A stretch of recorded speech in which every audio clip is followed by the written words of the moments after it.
वसीयत। वो कहते हैं ना, बुढ़ापे में आकर एक साथी की बहुत ज़रूरत होती है।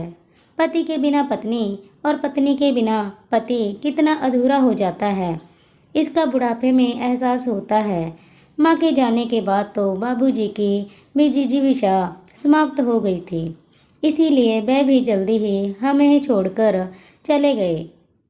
जब तक माँ बाबूजी थे मैं मायके कभी भी चली जाती थी, किंतु बाद में पता नहीं क्यों एक लक्ष्मण रेखा से खिंच गई।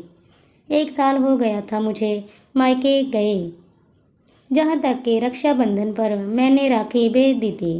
पर इस बार भैया के बहुत आग्रह पर मैंने छुट्टियों में मायके रहने का 2 दिन का छोटा सा प्रोग्राम बनाया। मुझे पूरे रास्ते ट्रेन की गति और मेरे ख्यालों की गति जुगलबंदी कर रहे थे। बाबूजी की बरसी के बाद पहली बार मायके जा रही थी। सबका व्यवहार कैसा होगा, यही सोच सोच कर हृदय बैठा जा रहा था। जब से बाबूजी ने अपनी वसीयत में भैया के साथ मेरा नाम भी जोड़ दिया था, तब से भाभी का व्यवहार मेरे प्रति बदल गया था। रिश्तों में एक अजीब सी दरार आ गई। भाई बहन का प्यार वसीयत की बलि चढ़ गया था। अरे बेटियां अपने मायके सिर्फ अपने माता पिता, भाई बहन, भाई भाभी का स्नेह लेने के लालच में मायके जाती हैं। उन्हें सिर्फ यही लालच होता है कि उनके मायके के द्वार उनके लिए सदा खुले रहें। यही सोचते सोचते मैं अपने घर पहुंच गई थी। भैया स्टेशन पर मुझे लेने आ गए थे। स्टेशन से घर तक सिर्फ भैया ने 2 वाक्य बोले थे, कैसी हो छोटी, रास्ते में कोई तकलीफ तो नहीं हुई, बस। उसके बाद तो भैया ने जैसे मौन व्रत रख लिया था।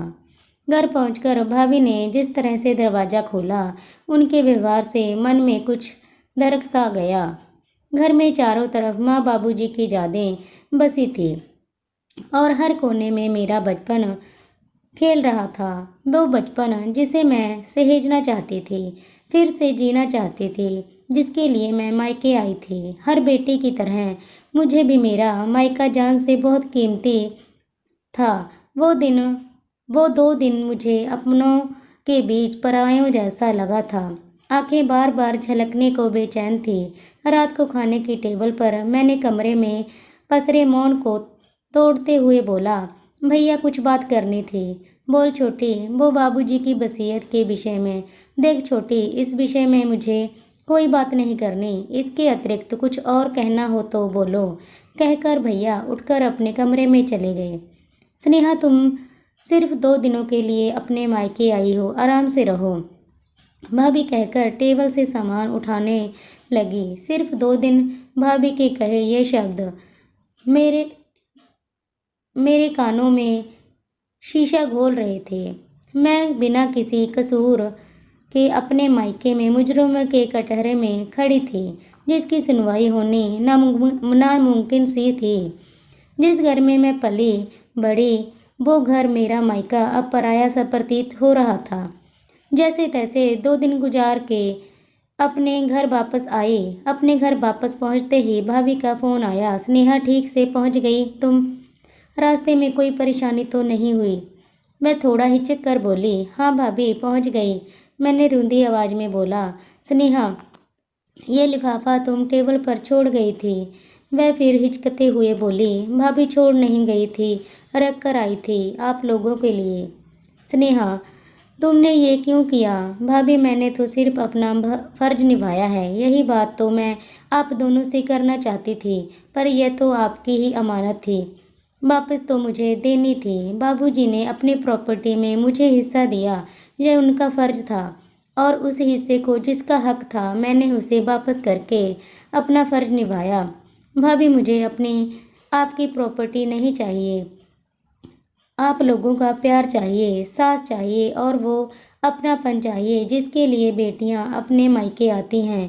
मायका एक बेटी के लिए उसका अस्तित्व होती है। उससे दूर होने की जो पीड़ा होती है वह बहुत असहनीय होती है।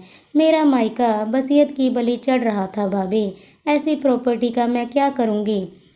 भाभी, जो मुझे मेरे मायके से दूर कर दे, मेरे भाई को मुझसे दूर कर दे। मेरे लिए जे पेपर्स बोझ थे, मैं तो पहले ही आपको देना चाहती थी, किंतु मायके के रास्ते जाने पर कदम थम जाते थे।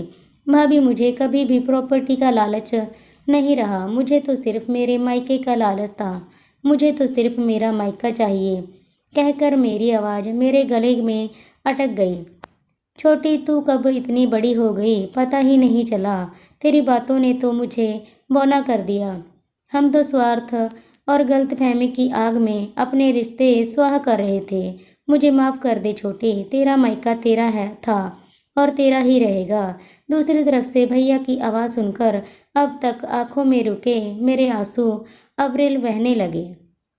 फ्रेंड्स, स्टोरी अगर पसंद आई हो तो लाइक कीजिए, शेयर कीजिए और सब्सक्राइब कीजिए और कमेंट बॉक्स में बताइए कि आपको ये कहानी कैसी लगी। धन्यवाद।